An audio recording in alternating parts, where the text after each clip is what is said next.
retomando aqui a nossa ideia, né? Então, Demiurgo, que é esse gênio arquiteto, distribuiu a psique e as almas para cada ser humano de forma diferente, ok? De tal maneira que para uns ele deu aquilo que nós chamamos da razão. Todos os homens têm razão, têm a faculdade racional, isso é verdade, mas nem todos a desenvolvem da forma correta. E esse desenvolver corretamente depende da aptidão que o indivíduo já possui de acordo com a psique que ele é portador, ok? A razão é uma alma específica, o timos é outra alma específica e, por último, o apetite é outra alma específica. Essas três almas diferentes vão ser distribuídas também de forma diferente para cada homem. De tal maneira que Platão vai dizer o seguinte: se cada um possui uma psique diferente, uma alma diferente, obviamente que cada um possui aptidões diferentes. Quem possui a psique da razão vai a desenvolver de tal forma a se tornar um filósofo. Ou seja, aquele que vai pensar sobre as coisas, raciocinar sobre as coisas de uma forma mais profunda, ok? Quem tem a alma voltada para o timos vai ser um sujeito guerreiro, porque o timos é o ímpeto pela moral, ou seja, o timos é aquela alma que é voltada para aquilo que é certo, que busca fazer o que é justo, que busca realmente fazer aquilo, digamos assim, é a pessoa que é extremamente honesta, né?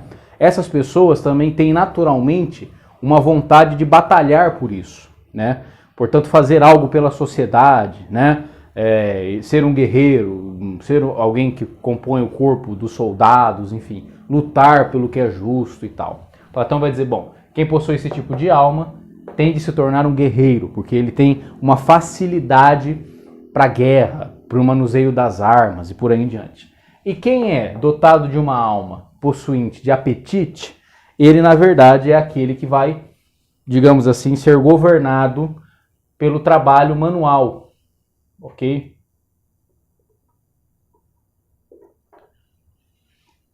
Quem são esses? São as pessoas mais simples, aquelas que são dotadas por apetites, que nós também podemos traduzir por instintos. É a pessoa mais simples, é aquela alma mais, na visão do Platão, inferior, né? Então ela vai trabalhar mais com coisas manuais, ela vai trabalhar como, por exemplo, um artesão, ou ela vai trabalhar como, por exemplo, um agricultor, enfim, né? Aquele que faz trabalhos manuais, pega no pesado, né? Trabalha com o trabalho duro, ele não tem uma alma disposta nem para a guerra e nem para a filosofia.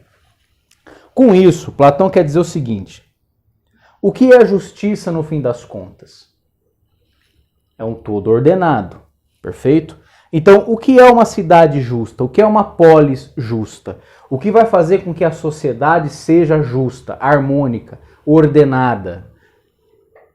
Uma sociedade onde cada indivíduo esteja no seu devido lugar. É isso que diz Platão.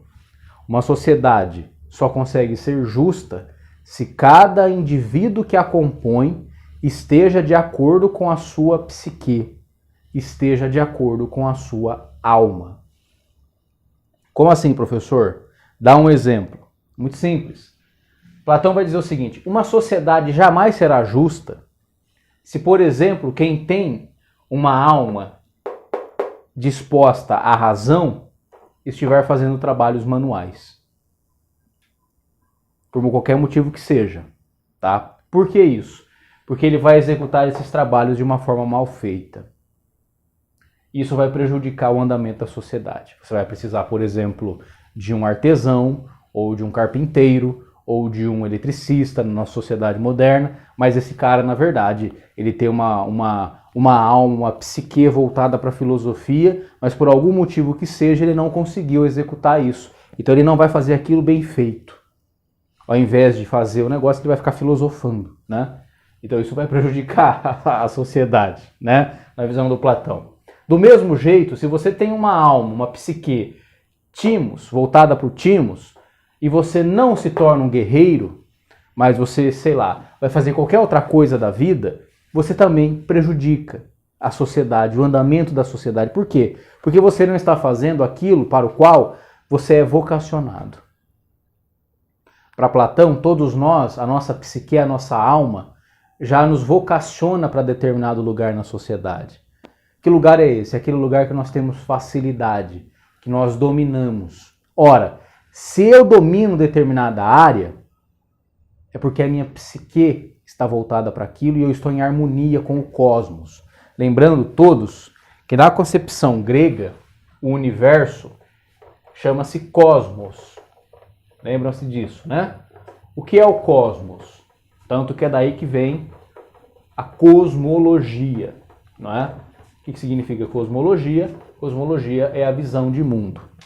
O cosmos, na visão dos gregos, é o universo, que é um todo ordenado.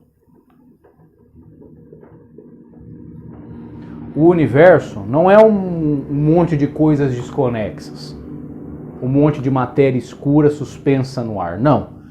O cosmos é um todo ordenado, de tal maneira que no mundo tudo está, e na natureza, tudo está no seu devido lugar.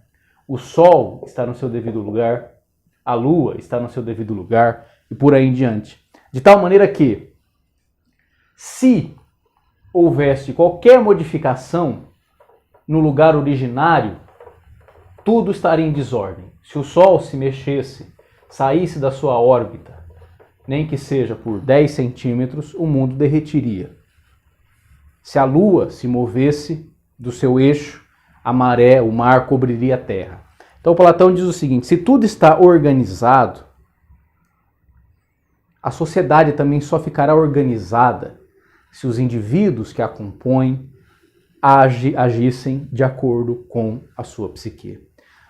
Platão diz o seguinte: se você coloca alguém que tem uma alma disposta para a guerra, para governar a cidade, não vai dar certo. Porque aquela pessoa não consegue pensar os problemas da cidade, aquela pessoa não consegue refletir sobre esses problemas, achar soluções, pensar no coletivo. Então Platão diz assim: o sistema democrático ele possui uma falha, porque ele parte do pressuposto de que todos nós podemos ocupar cargos de liderança. Mas Platão vai dizer o seguinte: mas quem é que disse que todo mundo sabe liderar? Quem é que disse que todo mundo tem aptidão para o governo? Para isso, Platão dá uma solução. O governo da polis não pode ser de todos, mas tem que ser do filósofo. O filósofo é o que deve governar a polis. Por quê? Porque ele tem uma disposição natural, psíquica, voltada para a reflexão. Ele vai saber entender, compreender o que está acontecendo e por isso tomar as decisões certas. O filósofo governa, o guerreiro guerreia, o agricultor vai trabalhar na agricultura, o artesão vai fazer a sua arte, o vendedor vai vender, o trabalhador vai trabalhar. Se cada um de nós ocupássemos o lugar que nós temos disposição psíquica para, a sociedade seria harmônica, ok?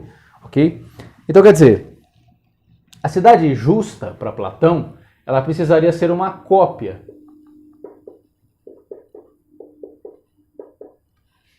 da cidade perfeita e ideal que existe no mundo das ideias. Perfeito? E aí então nós teríamos uma modificação grande no nosso sistema político.